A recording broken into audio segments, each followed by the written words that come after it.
Hello friend, welcome back to my channel. ব্লগটা এখান থেকে শুরু করছি। গুড মর্নিং, তোমরা সবাই কেমন আছো? ভালো আছো? আমি একটু রেডি হচ্ছি। রেডি হয়ে একটু ওই পাশেই বাজার আছে, বাজারে যাব বোনের সাথে। বোন আর আমি একটু বাজারে যাব, ও তার সাথে মাম্মামও যাবে। কি কি সব কেনাকাটি করবে। আজকে মেনুতে একটা দারুণ রেসিপি হবে, তোমরা ব্লগটা দেখতে থাকো, পরপর দেখতে পাবে কি মেনুতে হচ্ছে।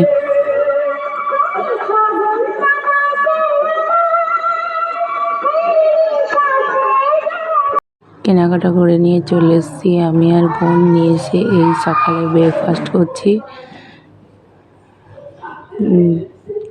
কেনাকাটা করে নিয়ে চলে এসছে।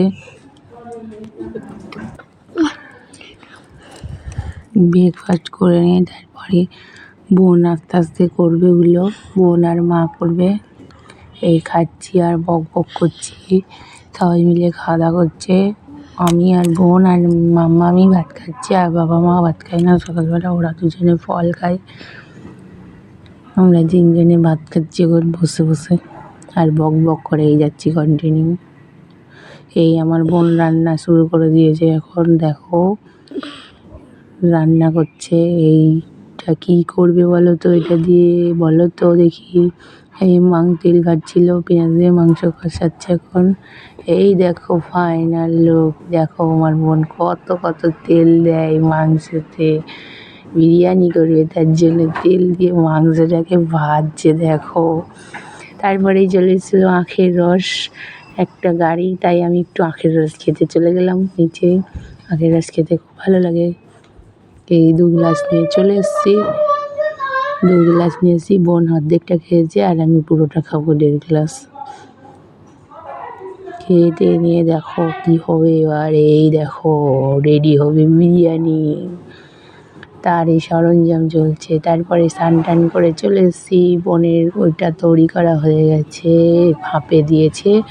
স্নান টান করে এসেছি, এবার খাওয়া দাওয়া করব। ফাইনাল লুক চলে এসছে বিরিয়ানি। দারুণ হয়েছিল, টেস্টি টেস্টি হয়েছিল। বোন আর মা করছিল, আমিও একটু দেখছিলাম, আমিও একটু ওদেরকে হেল্প করছিলাম। ওরাই বেশিরাই করছিল। এই বসে পড়েছি খেতে, মুখে কত হাসি দেখো, বিরিয়ানি বলে কথা। কার কার ভালো লাগে কমেন্ট বক্সে কমেন্ট করে জানাবে। আমাদের তো খুবই ভালো লাগে বিরিয়ানি। ভিডিওটি ভালো লাগলে, প্রতিদিনের মতন ভিডিওটি ভালো লাগলে like, share, comment and subscribe করে দেবে, আর ভালোবাসা দেবে। তোমাদের জন্য আরও নতুন নতুন ভিডিও নিয়ে আসবো, তোমাদের ভালো লাগবে নিশ্চয়। আমাকে ভালোবাসা দিও, আরও ভালো ভালো সুন্দর সুন্দর ভিডিও দেবো, ব্লগ দেবো।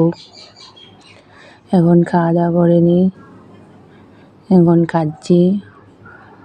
আমরা তিনজনই এখন খাচ্ছি, কারণ বাবা স্নান করতে গেছে, স্নান করে এক্ষুনি চলে আসবে। চলে এসছে। এই দেখো ফকনের মাংসের লুকটা দেখানো নেই, ওই যে বোন রান্না করছিল ওই মাংসটা কষা হচ্ছিল, ওইটার ফাইনাল লুক। খাওয়া দাওয়া কমপ্লিট। তারপরে বিরিয়ানি খাওয়ার পরে যদি একটু কোল্ড ড্রিঙ্কস চাই তাহলে দারুণ। কিন্তু আমার গলাটা বসে গেছে, ঠান্ডা তো খেতে পারবো না, একটু বাইরে রাখলাম, একটু গরম গরম হলো তারপরে খেলাম, নাইলে আবার আমার গলা যাবে একদমই বসে। তাই আমার বোন বলছে তোর না গলায় ব্যথা, তুই আবার কোল্ড ড্রিঙ্কস খাচ্ছি। আমি গরম করে নিয়েই খাচ্ছি রে। ওরা হাসছে আমি গরম করে বলেছি। বার হচ্ছি বিকালবেলা, একটু পুরোনো বাড়িতে যাব, তার জন্য তোমরা ব্লগটা কন্টিনিউ দেখতে থাকো। এই পুরোনো বাড়ির উদ্দেশ্যে রওনা দিলাম আমি, বড় মা, মা আর মেয়ে। আমার বোন যাবে না, বোনের শরীরটা একটু ভালো লাগছিল না, তাই এই দেখো মাস আগে আমাদেরকে দেখেছিলাম আমাদের পুরোনো বাড়ি, এইবার দেখো তার ভাঙা হয়ে গেছে। নিচের তলাটা আছে, ওপর তলাটা ভেঙে দিয়েছি, তাও ওপরের তলার অর্ধেকটা আছে। যেই ঘরটায় আমরা থাকতাম সেই ঘরটারই জানলাগুলো আছে, আর নাইলে বাকি সবই ভেঙে ফেলে দিয়েছে। দেখো কেমন মনটা খারাপ করছে বলো তো। তারপর ওই বাড়ির সবাই জেঠিমা কাকিমারা ছিল, তাদের সঙ্গে গল্প করছিল। রাস্তায় আস্তে আস্তে দেখি জোনাকি পোকা, বোঝা যাচ্ছে না, অল্প অল্প বোঝা যাচ্ছে, তাই একটু ভিডিও করে তারপরে চা বাটি নিয়ে বসে পড়লাম, বড় মাকেও নিয়ে চলে আসলাম আমাদের বাড়িতে। বড় মা, আমি, মা, বোন আর মেয়ে বসে বসে চা খাচ্ছি। চাটা খাওয়া দাওয়া হয়ে গেছে, গল্প টল্প করলাম একটু সবাই মিলে। তারপরে আবার রাত্রে নিয়ে চলে এসেছি বিরিয়ানি নিয়েছিল, বিরিয়ানি, সেই বিরিয়ানিটা নিয়েই খেতে বসে পড়লাম। অনেক গল্প টল্প হলো, ওই বাড়িতেও অনেক গল্প করলাম, করে টরে নিয়ে সবাই চলে আসলাম। তারপর বড়মাও আসলো আমাদের বাড়ি, চা দেখলেই তো চা খেলো, প্রচুর গল্প হলো। তারপরে রাত্রেবেলা খাওয়া দাওয়া করে এবার ঘুমিয়ে পড়বো। তোমরা ব্লগটা দেখতে থাকো কন্টিনিউ। হ্যালো বন্ধুরা, ব্লগটা এখানে শেষ করছি। তোমরা ভালো থেকো, সুস্থ থেকো, আমিও ভালো থাকবো। নতুন একটা ব্লগ নিয়ে আবার নতুন সকালে আসছি। Tata, bye, good night.